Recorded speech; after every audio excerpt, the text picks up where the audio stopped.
नमस्कार दोस्तों, मैं शिशुपाल आपका हार्दिक स्वागत करता हूं मेरे इस YouTube चैनल में। तो दोस्तों, आज हम चर्चा करने वाले हैं मणिपुर इंसिडेंट्स पे कि मणिपुर में ऐसा क्या हो रहा है कि इतनी आग लगी हुई है, इतनी ज़बरदस्त हिंसा वहाँ क्यों हो रही है, इसके पीछे क्या कारण है। तो सबसे पहले तो हम ये समझ लेते हैं मणिपुर की जो भौगोलिक स्थिति है वो समझ लेते हैं। वहाँ मुख्य रूप से दो तरह के एरिया है, दो तरह की ज़मीन है। एक हिली एरिया है और एक वैली एरिया है। हिली एरिया के अंदर मुख्य रूप से दो ट्राइब रहती है, कुकी और नागा। और वैली एरिया के अंदर एक समुदाय रहता है, वो है मैतेई समुदाय या मैती समुदाय भी इसको प्रोनाउंस करेंगे हम आगे। ठीक है, ये दो कुल कुल मिला के ये दो समुदाय रहते हैं। जो मैतेई समुदाय है उसके पास सिर्फ 10% जमीन का हिस्सा है पूरी टेरिटरी का। और जो अदर जो ये मैतेई जो है वैली एरिया में रहते हैं, और जो हिली एरिया में रहते हैं उनके पास तकरीबन 90% जमीन का हिस्सा है। कुल मिला के जो हाईकोर्ट का ऑर्डर आया, उस ऑर्डर में हाईकोर्ट ने ये कहा कि भाई मैतेई समुदाय को भी SC ST का दर्जा दिया जाना चाहिए। इसके लिए राज्य सरकार को उसने बोला कि आप केंद्र सरकार के पास ये प्रस्ताव भेजिए।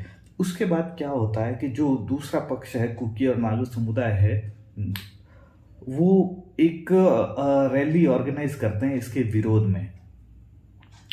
ऑल ट्राइबल स्टूडेंट यूनियन ये संगठन का नाम है, ये इस रैली को ऑर्गेनाइज करता है। और इस रैली के बाद हिंसा भड़कना शुरू हो जाती है और दोनों समुदायों के बीच में जो हिंसा भड़कती है वो बहुत उग्र रूप ले लेती है। इसके अंदर तकरीबन अब तक 80 लोगों की जान जा चुकी है और काफ़ी लोग अपने घरों से बेघर हो चुके हैं।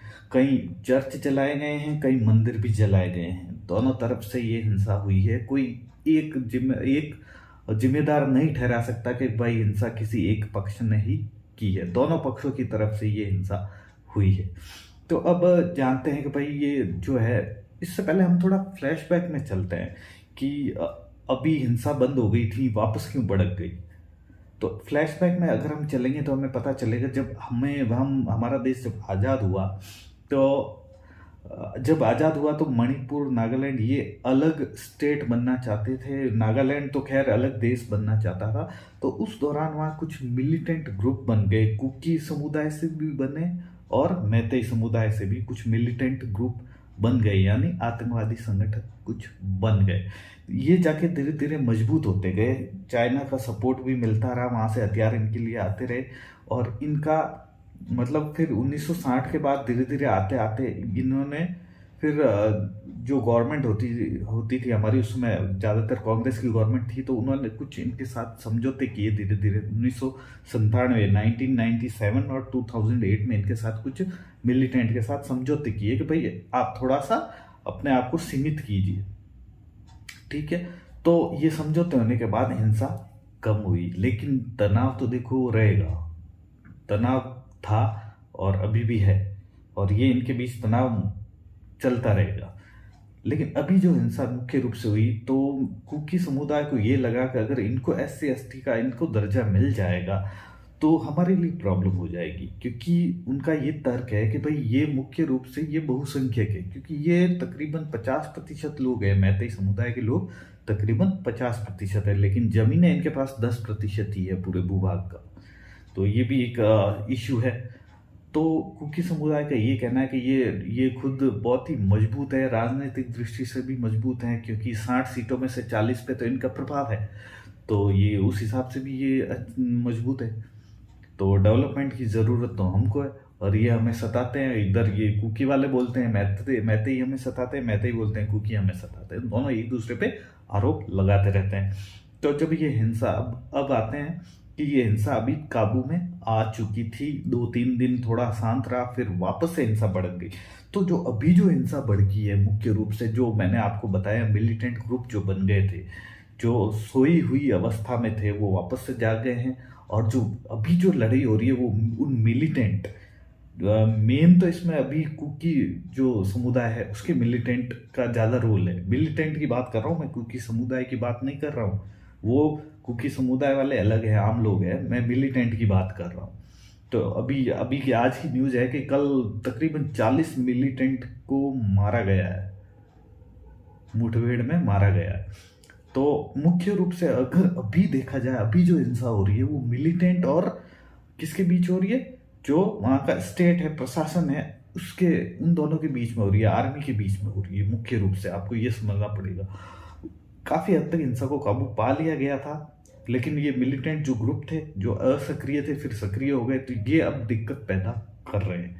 तो मुख्य रूप से अगर हम देखा जाए इसका, अगर तो कि मैतेई जो समुदाय है वो ये चाहता है कि भाई हमें भी जो हमारी, उनका मेन कंसर्न ये है कि हम हिली एरिया के अंदर ज़मीनें नहीं खरीद सकते, क्योंकि उनको जो कुकी और नागा को ट्राइब का दर्जा दिया हुआ है, उस वजह से दूसरे समुदाय के लोग वहाँ ज़मीनें नहीं खरीद सकते। लेकिन कुकी और नागा जो लोग हैं, जो ट्राइब है, वो मैतेई जहाँ रहते हैं, वहाँ जो वैली एरिया है, उस वैली एरिया के अंदर की ज़मीनें वो खरीद सकते हैं।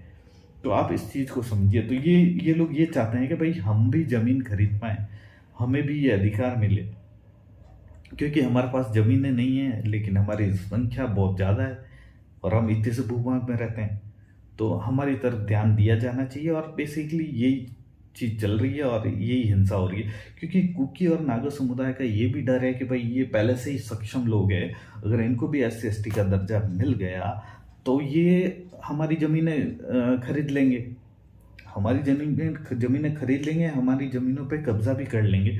और हम इतने पढ़े लिखे नहीं हैं, तो हम तो आगे फिर ख़त्म हो जाएंगे कुल मिला के, फिर हम तरक्की नहीं कर पाएंगे, यही आगे बढ़ेंगे, हम नहीं बढ़ पाएंगे। तो ये उनकी चिंता है। तो सरकार को चाहिए दोनों पक्षों को बिठा के अच्छी तरह बात करनी चाहिए, समझाना चाहिए कि भाई कि उनके पास भी ज़मीनें नहीं है, उनकी भी जनसंख्या ज़्यादा है, तो उनको भी रहने के लिए चाहिएगा। आज नहीं तो कल वो ज़मीनें कम पड़ेगी, बहुत कंजस्टेड एरिया हो जाएगा, तो दिक्कत होगी। इसके अलावा एक प्रॉब्लम वहाँ है रिफ्यूजी, जो म्यांमार से भाग के आए हुए हैं। पहले तकरीबन 18-19% थे और अभी की स्थिति ये है कि 24% से ज़्यादा वहाँ बाहर के लोग हो गए हैं, घुसपैठिए जिनको कह सकते हैं, वो हो चुके हैं। अब ये प्रॉब्लम वहाँ आ रही है। तो कुल मिला के इसका सॉल्यूशन तो यही निकाल सकते हैं कि भाई सरकार को मिल बैठ के इसका सॉल्यूशन निकालना ही पड़ेगा, और मिलिटेंट जो ग्रुप है उन्हें ख़त्म करना पड़ेगा, उनको सख्ती से निपटा जाना चाहिए उनके साथ, तभी ये हो पाएगा। अब आज मैंने एक वीडियो देखा, मिस्टर रवीश कुमार, उनका थ्योरी अलग ही है। वो सिर्फ एक समुदाय की बात कर रहे थे, कुकी समुदाय की बात कर रहे थे।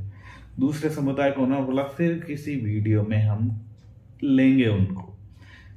उनका तकरीबन 32 मिनट का वीडियो था, और 32 मिनट में भाई साहब ने, जैसा कि ये इनकी शैली रही है, 30 मिनट सरकार को गालियाँ देनी है, सारा दोष सरकार को लगा देना है। उन्होंने पृष्ठभूमि क्या रही, क्या इसका बेस रहा, क्या कारण रहे, उन पर बिल्कुल भी चर्चा नहीं की, बिल्कुल भी चर्चा नहीं की। तो एक पत्रकार को चाहिए कि वो पक्ष का भी पॉइंट ऑफ व्यू दिखाए, विपक्ष का भी पॉइंट ऑफ व्यू दिखाए, कि कुकी समाज जो है उनकी क्या चिंताएं हैं, वो क्या चाहते हैं, और वो क्या वो हिंसा कर रहे हैं नहीं कर रहे हैं, उसका भी दिखाया जाना चाहिए। मैतेई समाज का भी दिखाया जाना चाहिए, उनकी क्या चिंताएं हैं। क्योंकि एक स्वस्थ लोकतंत्र में हमें लोगों के हितों का ध्यान रखना चाहिए, चाहे वो पक्ष में हो चाहे विपक्ष में हो, चाहे आपको उन लोगों ने वोट दिया हो चाहे न दिया हो, आपको उनके हितों की रक्षा करनी होगी। और आपस में टकराव, हितों का टकराव तो होता ही है, तो इसलिए दो कम्युनिटी आपस में अगर इस तरह का लड़ाई कर रही है, तो सरकारों को चाहिए कि सब जने आगे आएं और इसको कैसे रोका जाए, इस पर बात होनी चाहिए न। तो उम्मीद है आपको ये वीडियो अच्छा लगा होगा, ये एनालिसिस भी आपको अच्छा लगा होगा। मैंने नॉर्मल मोटा मोटा आपको ऊपर का बताया है, डिटेल में नहीं बताया, वरना वीडियो बहुत लंबा हो जाता, आधे घंटे से ऊपर का वीडियो हो जाता। तो आप लोगों से निवेदन है, चैनल को सब्सक्राइब कीजिए और मुझे मोटिवेट कीजिए। धन्यवाद।